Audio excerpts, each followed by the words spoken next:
예수 그리스도께서 십자가에서 죽으시고 사흘 만에 부활하신 그 사건이 바로 인류 역사상 가장 위대한 역전의 시작이었던 것이죠. 죽음이 생명으로, 절망이 소망으로, 저주가 축복으로 역전되기 시작한 사건인 것이죠.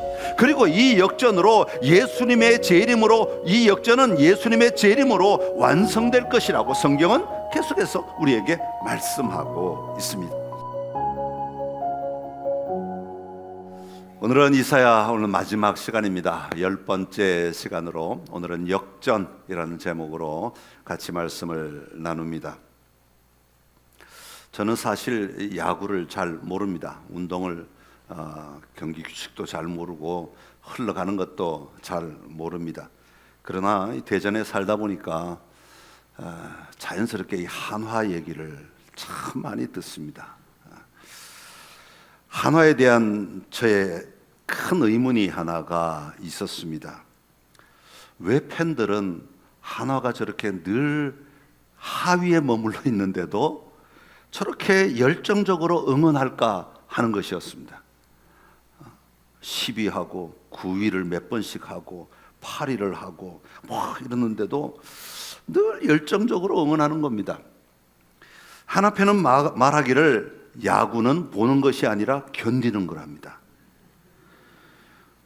저도 이겨도 그들은 언제나 이렇게 노래합니다. 나는 행복합니다. 어차피 한화랍니다. 경기에 져도 다음 경기는 이기자 그러면서 경기장을 떠나는 사람들이 한화 팬들이라고 합니다. 한화는 대전의 문화로 거의 자리를 잡아간 것 같습니다.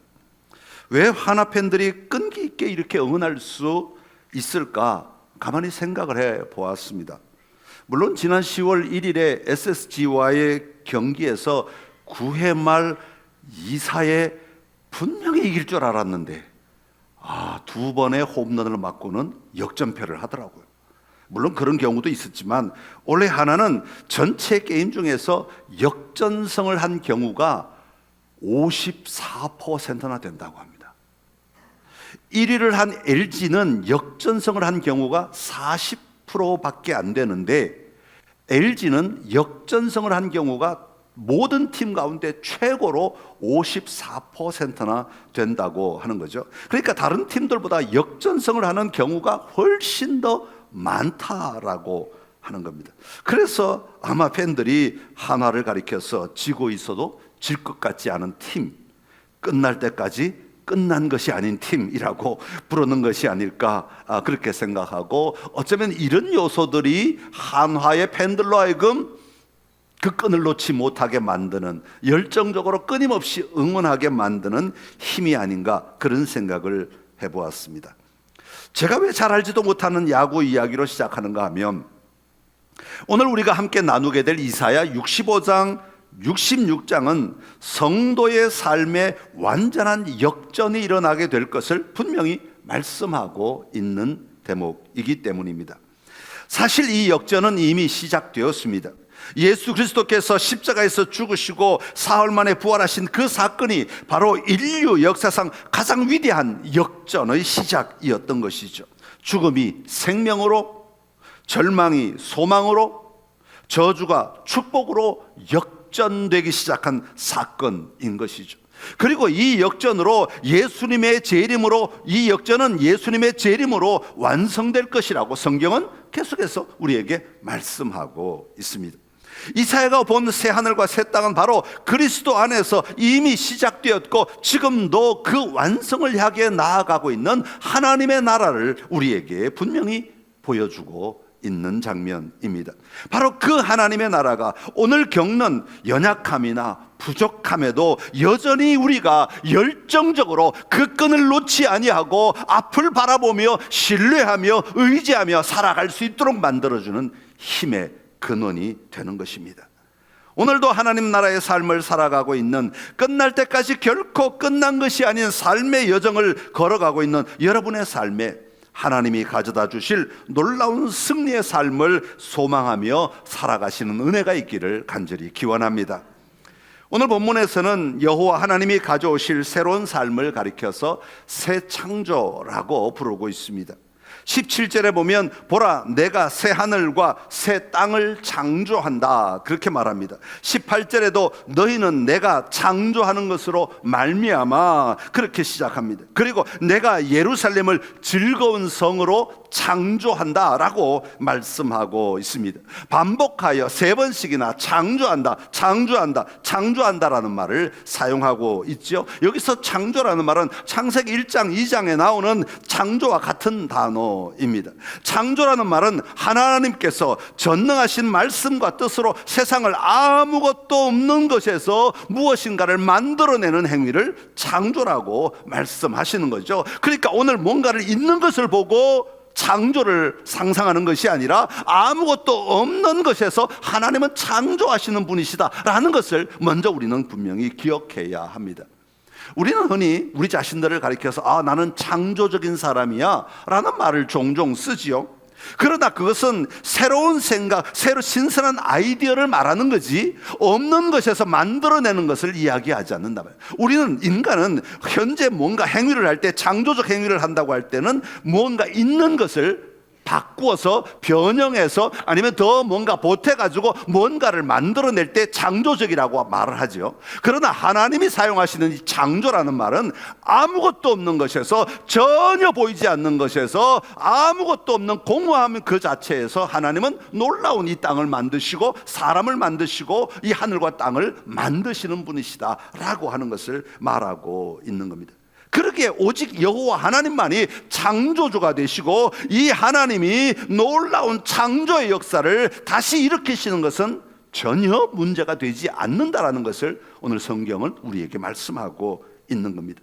그런데 놀라운 것은 이 새 창조가 이미 예수 그리스도 안에서 시작되었다는 것입니다. 고린도후서 5장 17절의 말씀 우리 같이 읽습니다. 그런즉 누구든지 그리스도 안에 있으면 새로운 피조물이라 이전 것은 지나갔으니 보라 새 것이 되었도다. 아멘. 바울은 우리가 예수 그리스도를 믿을 때 이미 이 새 창조의 백성이 되었다. 하나님은 우리를 새로운 존재로 만드셨다라고 말씀하고 있는 겁니다. 십자가에서 옛 사람이 죽고 부활과 함께 새 사람으로 태어난 것입니다. 이것이 바로 이사야가 예언한 새 창조의 시작인 것이죠. 그리고 이 새 창조는 그리스도께서 다시 오실 때 완성될 것입니다. 그러므로 우리는 이미 예수 그리스도 안에서 역전을 누리며 살아가는 하나님이 일으키시는 역전의 삶의 자리에 동참하고 있는 사람들이다라고 하는 겁니다. 그래서 우리의 인생은 예수 그리스도로 말미암아 얼마든지 역전을 누리며 살아갈 수 있는 자들인 것을 우리는 분명히 기억해야 하는 겁니다. 여러분 17절에 보면 이런 새 창조가 일어나면 이전 것은 기억되거나 마음에 생각나지 아니할 것이다 그렇게 말씀합니다. 여기서 말하는 이전 것이라고 하는 것은 16절에 보면 환난으로 말미암아 당하던 고통이나 마음의 상처 이런 것들을 이야기합니다. 이런 것들이 다 치유가 될 것이다 그렇게 말하는 거죠. 사실 우리 아픈 기억은 언제나 우리를 늘 붙들어 두고 있는 것을 봅니다.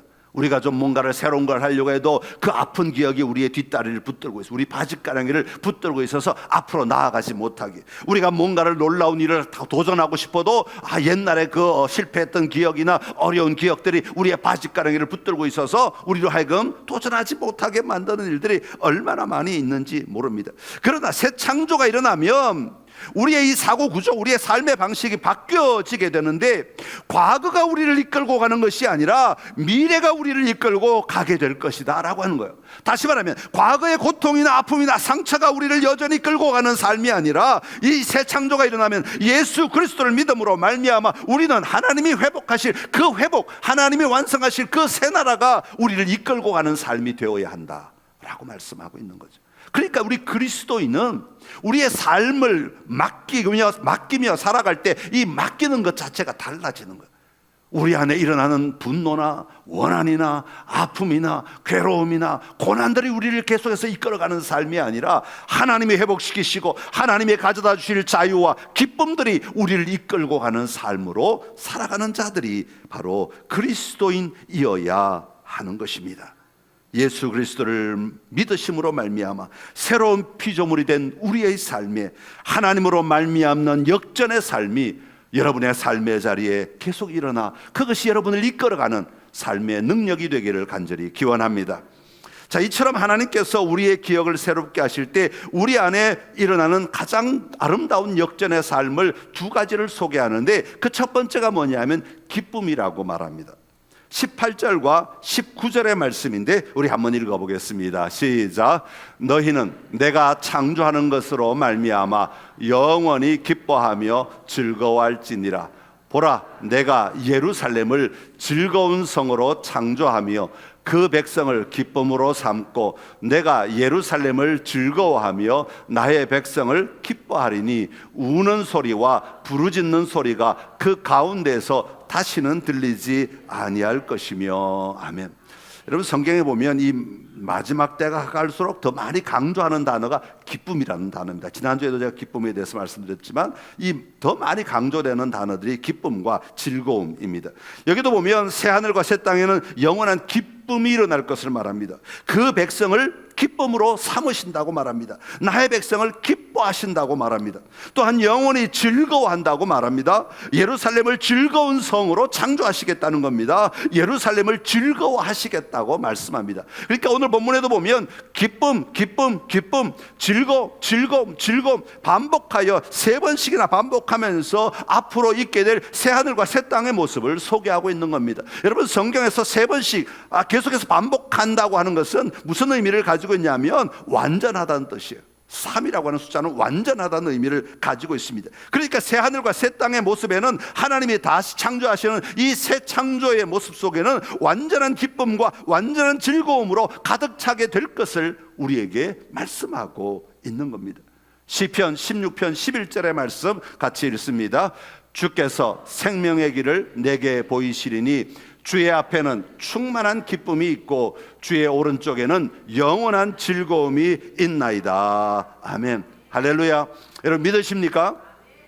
이 땅을 지으신 여호와 하나님과의 관계가 회복되면 그곳에는 우는 소리와 부르짖는 소리가 그 가운데 다시는 들리지 않게 될 것이라, 그렇게 말씀합니다. 이 말은 피조물들이 부패의 속박에서 해방되기 때문이다. 다시 말하면 우리를 그동안 끌고 왔던 이 부패한 삶들이 아니라 이것들을 다 제껴놓고 이제는 우리 앞에 회복이 우리를 이끌어가기에 일어나는 일들이다 라고 말씀하고 있는 겁니다. 로마서 8장 21절이 이렇게 말합니다. 시작. 그 바라는 것은 피조물도 썩어짐의 종로로 단 데서 해방되어 하나님의 자녀들의 영광의 자유에 이르는 것이니라. 아멘. 더 이상 썩어짐의 종로로 하지 않고 하나님의 자녀들의 영광의 자유를 누리게 된다라고 말씀하고 있는 겁니다. 새 창조가 일어나게 되면 온 땅이 하나님의 자녀들이 누리는 자유로 들어가게 될 것을 말씀하고 있습니다. 우리 요한계시록 21장 4절의 말씀 시작. 모든 눈물을 그 눈에서 닦아주시니 다시는 사망이 없고 애통하는 것이나 곡하는 것이나 아픈 것이 다시 있지 아니하려니 처음 것들이 다 지나갔음이러라. 아멘. 사랑하는 성도 여러분, 이 분명한 약속, 이 분명한 그림, 이 분명한 우리를 향하신 하나님의 선포에도 불구하고 우리는 아직도 여전히 눈물을 흘릴 때가 있습니다. 아직도 질병으로 말미암아 힘들어할 때도 있고 관계의 깨어짐으로 또 경제적 어려움으로 다양한 고통 속에 살아가고 있습니다. 네, 아직입니다. 아직 우리는 그 삶을 살아가고 있습니다. 그러나 우리는 아직 이 고통의 한가운데 있지만 이 아직이라는 말은 그 다음 시간도 있다는 얘기예요. 아직은 영원이 아닙니다. 아직이라는 것은 잠깐을 가리키는 거예요. 지금 잠깐을 가리키는 것이지 영원한 시간을 가리키는 것이 아니라고 하는 겁니다. 그러니까 우리가 아직 이 삶을 살고 있다는 것은 우리 뒤에 영원한 시간을 우리는 같이 볼 수 있어야 한다고 하는 것입니다. 여러분, 우리는 누구입니까? 하나님의 자녀 아닙니까? 하나님의 자녀인 우리는 기쁨과 즐거움의 삶으로 옮겨가야 한다라고 말씀하고 있습니다. 그렇다면 이 기쁨은 어디에서 오겠습니까? 우리가 붙들어야 할 이 기쁨은 어디에서 오겠습니까? 바로 예수 그리스도의 십자가와 부활로 말미암아 새로운 피조물이 되었다는 정체성으로부터 우리의 기쁨은 시작되는 것입니다. 우리의 죄가 용서받았다는 확신, 죽음이 패배했다는 확신, 하나님의 자녀가 되었고 영원한 생명을 소유했다는 확신이 우리의 기쁨의 근원이 되어야 하는 겁니다. 요한복음 15장 11절의 말씀, 시작. 내가 이것을 너희에게 이름은 내 기쁨이 너희 안에 있어 너희 기쁨을 충만하게 하려 함이라. 아멘. 예수님의 기쁨을 우리에게 부어 주셨습니다. 십자가를 앞두고도 제자들에게 기쁨을 말씀하시는 주님, 그 기쁨은 환난 중에도 고난 중에도 빼앗길 수 없는 완전한 승리, 부활의 기쁨을 말씀하고 있는 겁니다. 그러게 오늘 하나님의 자녀인 우리는 이 분명한 부활의 소망으로 말미암아 우리 안에 기쁨과 즐거움의 삶이 회복되어야 하는 것입니다.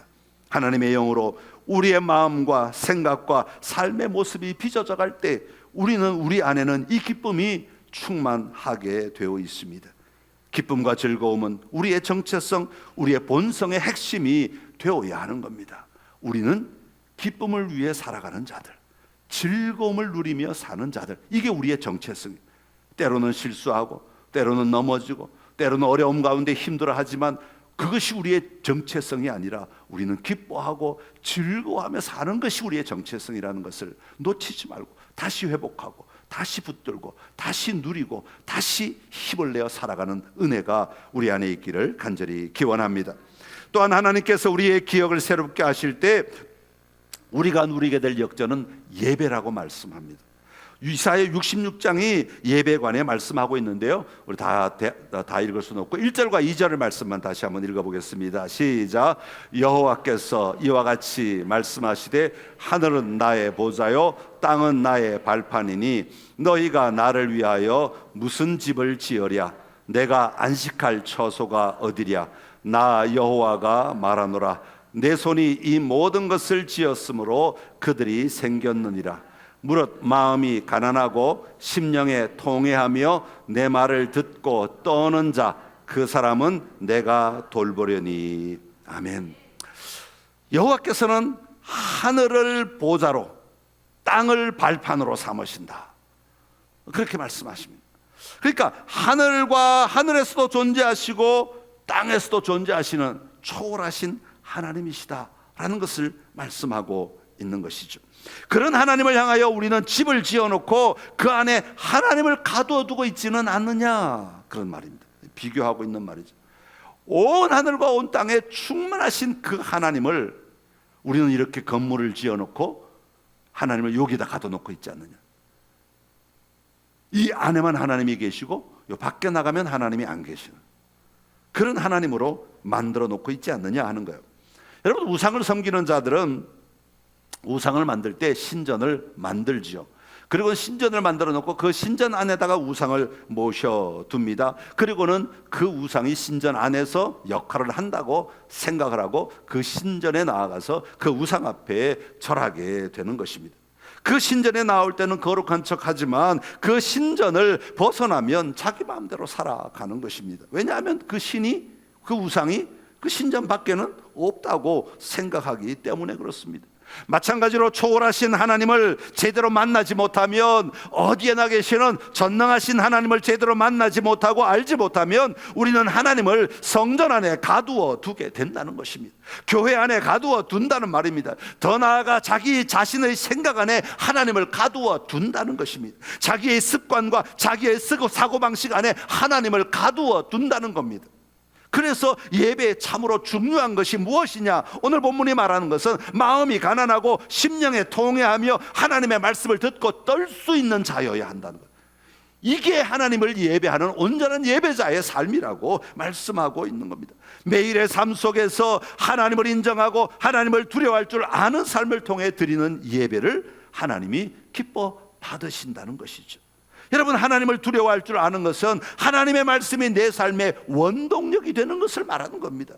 무서워 이게 아니라 하나님이야말로 전능하신 하나님이고 나를 통치하시는 하나님이라고 하는 것을 인정할 때 우리는 그 말씀 붙들고 내 삶을 살아가게 되는 삶을 이야기하는 겁니다. 그러면서 하나님은 말씀하시기를 그 사람은 내가 돌보려니와. 그렇게 말씀합니다. 하나님은 그런 사람의 예배를 받으신다. 마음이 가난하고 심령이 통회하며 하나님의 말씀을 두려워할 줄 아는 자의 예배를 하나님은 받으신다. 교만하게 내 생각이 옳고 내가 더 탁월하고 내가 전능하고 내가 모든 것을 해야 하고 내가 모든 것을 다루어야 하는 내 방식대로 내 삶대로 내 생각대로 움직여야 되는 삶의 태도로 하나님을 예배할 수가 없다는 것을 말씀하고 있는 겁니다. 여러분, 예수님은 참된 예배자의 완벽한 모델이셨습니다. 하나님의 아들이시면서도 뭐라고 말씀하세요? 나는 마음이 온유하고 겸손하니. 스스로를 낮추시죠. 종의 형체를 입으시고 마음이 가난한 자가 되셨습니다. 심령이 가난한 자는 복이 있나니. 끊임없이 우리에게 요구하시는 것들입니다. 하나님의 말씀 앞에 뜨시는 분이셨죠. 내 뜻대로가 아니라 아버지의 원대로 하여 주옵소서. 내 생각대로 아니라 내 고집대로가 아니라 하나님이 기뻐하신 일을 행하여 주옵소서. 이게 예수님의 삶이셨습니다. 말씀 앞에 순종하는 삶, 이것이 예수님의 온 삶이 예배자의 삶이었다는 것을 표현하는 대목들인 것입니다. 요한복음 17장 4절에 이렇게 말합니다. 시작. 아버지께서 내게 하라고 주신 일을 내가 이루어 아버지를 이 세상에서 영화롭게 하였사오니. 아멘. 아버지를 이 세상에서 영화롭게 하였사오니.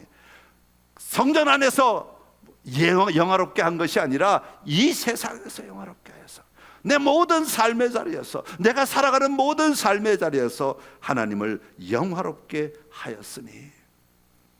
이처럼 우리도 예수님 같이 겸손한 마음으로 하나님 앞에서 내게 하라고 주신 일들 하나님의 뜻대로 이루어 가려고 할 때 이 세상의 삶에서 하나님을 영화롭게 하는 예배자의 삶이 우리 안에 일어나게 될 줄로 믿습니다.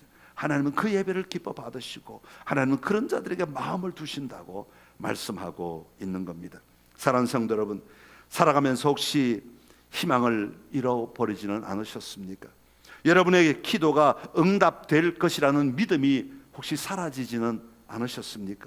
여러분의 가장 간절한 갈망이 실현될 것이라고 그렇게 부둥켜 오다가 이제는 하나님은 내 말은 듣지 않으실 거야 하고 혹시 포기하지 않으셨습니까?